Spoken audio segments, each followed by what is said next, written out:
कहते हैं ना, कभी कभी व्यक्ति बाहर से बड़ा प्रसन्न नजर आता है, हमेशा मुस्कुराता हुआ, खुश होता हुआ, पर उसके दिल में भीतर कहीं ना कहीं एक पीड़ा छुपी होती है। कृष्ण के भीतर भी एक पीड़ा थी और इस पीड़ा को कोई समझ नहीं पाया। और वो पीड़ा थी अपनों से दूरी की, ब्रजवासियों से दूरी की।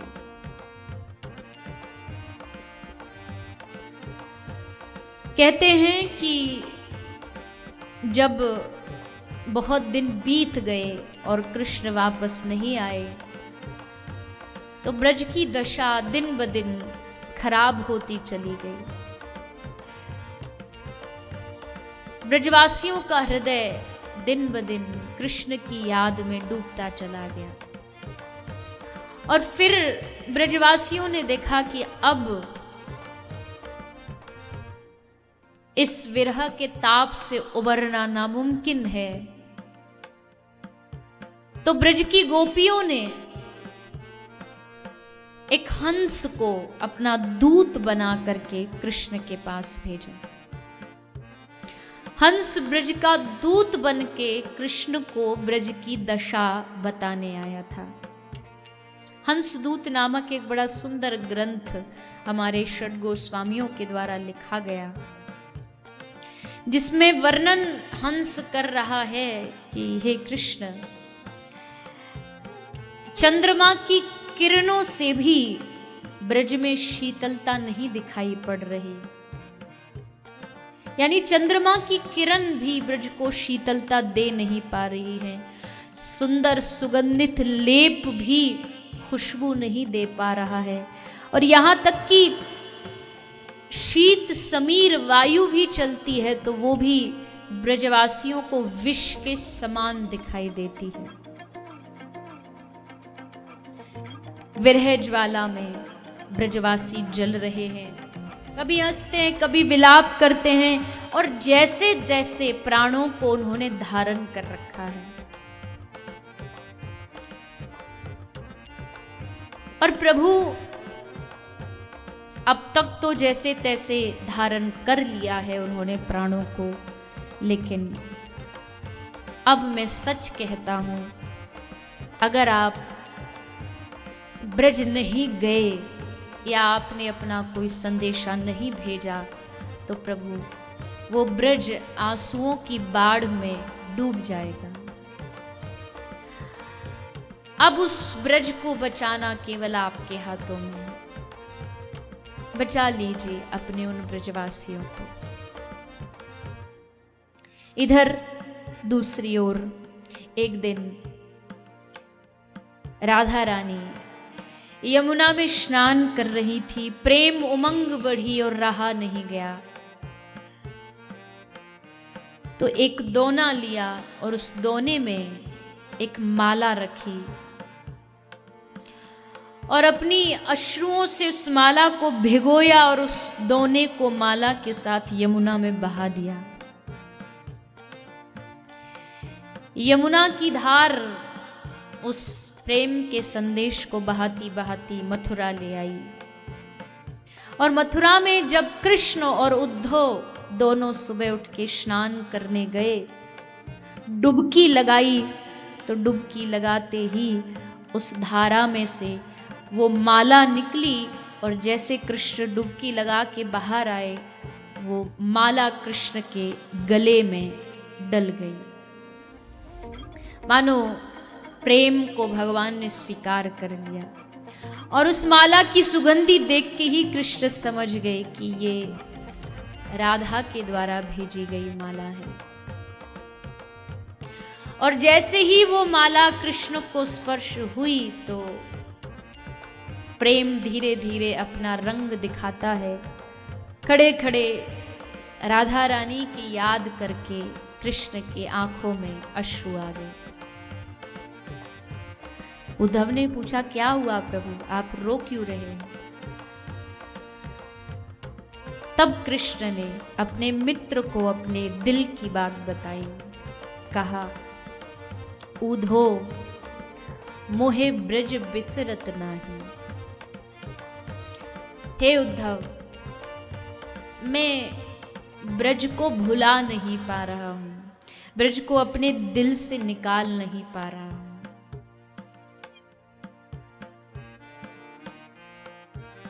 उद्धव कहता है कृष्णम वंदे जगत गुरुम। हे कृष्ण, तू जगत का गुरु है, तू ज्ञानी है, तुझे असंग होना चाहिए। तुमको जगत की इस मोह माया से असंगता होनी चाहिए। तुम ज्ञान के भंडार होकर के रो रहे हो अपनों के लिए। कई बार सभ्य व्यक्ति रो नहीं पाता है, अपने दिल की बात बता नहीं पाता है, क्योंकि उसके ऊपर एक सभ्यता का बड़ा बोझा होता है कि तुम इतने प्रतिष्ठित आदमी, तुम अपना दुख व्यक्त कैसे कर सकते हो किसी के सामने, और अगर करोगे भी तो लोग उस चीज का उपहास उड़ाएंगे। कृष्ण के हृदय में, उनके दिल में ये दुख था, पर किसी को कह नहीं पा रहे थे। आज उद्धव मिला तो दिल की बात जुबान पर आ गई। हे उद्धव, ये आंसू नहीं है, ये ब्रज का प्रेम है जो आंसू के रूप में बह रहा है। और ये आंसू भी मेरे नहीं हैं, जिनकी वजह से हैं उनको जाके समझा, मेरी वजह से नहीं है।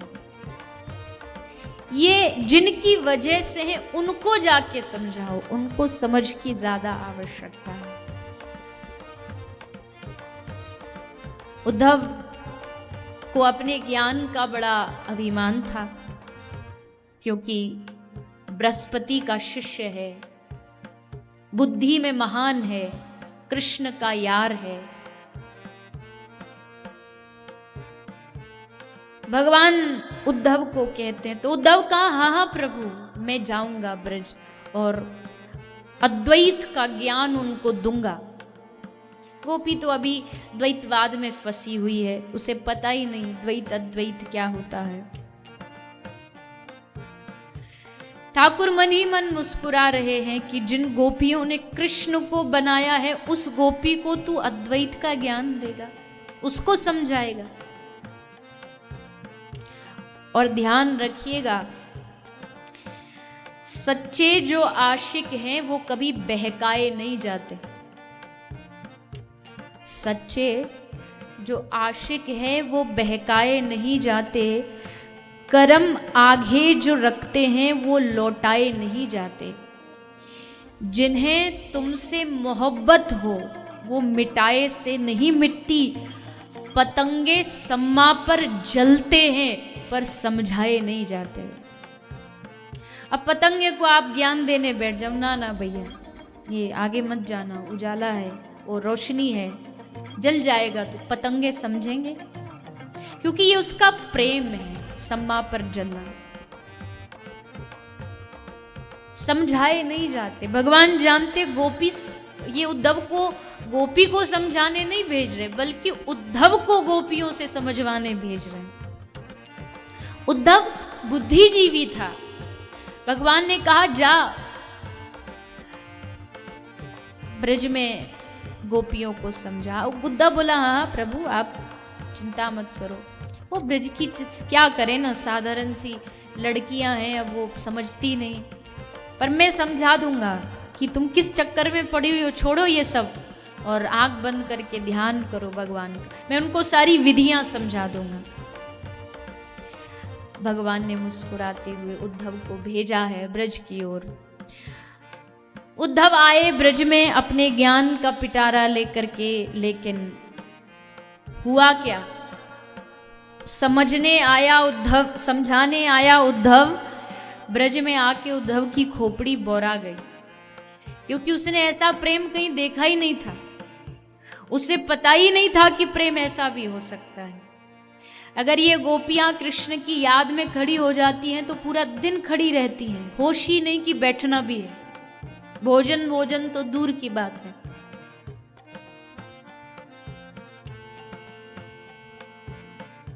कोई गोपी नाच रही है तो नाचे ही जा रही है, पूरा दिन बीत गया नाचते नाचते, शांति नहीं होती। क्यों नाच रही है तू? तो दूसरी गोपी ने बताया, एक बार कन्हैया आया था इसके घर, इसने कहा कि कन्हैया माखन चाहिए तो नाच के दिखा। कन्हैया बहुत देर नाचा पर इसने माखन नहीं दिया।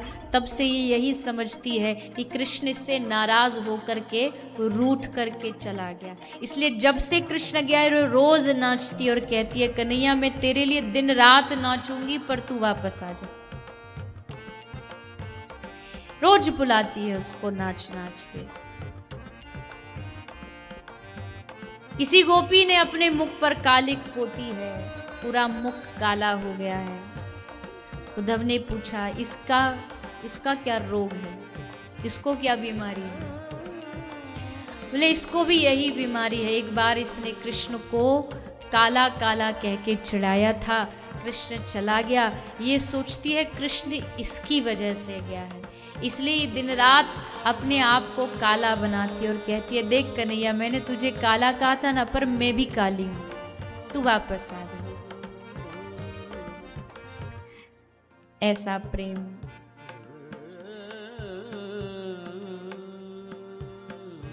उद्धव ने कहा कि ठीक है गोपियों, तुमको इतना प्रेम है कृष्ण से तो चलो सारी मेरे साथ, मथुरा ले चलता हूं।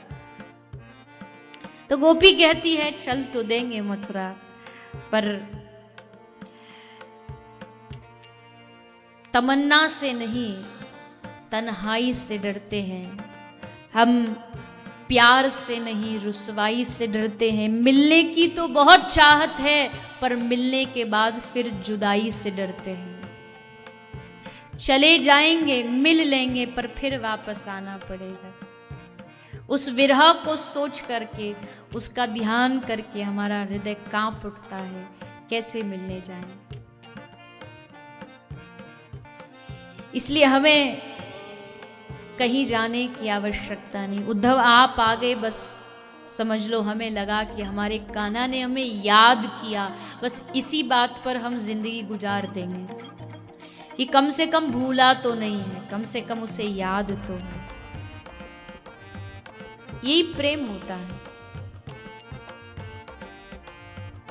सांसारिक सुख में और प्रेम में यही भेद होता है। अगर आप सांसारिक प्रेम देखेंगे ना, तो दुनिया में हर स्त्री जिस अपने प्रेमी पुरुष से प्रेम करती हो और उससे कोई दूसरी स्त्री प्रेम करती हो तो वो झगड़ा करेगी, अक्सर यही होगा।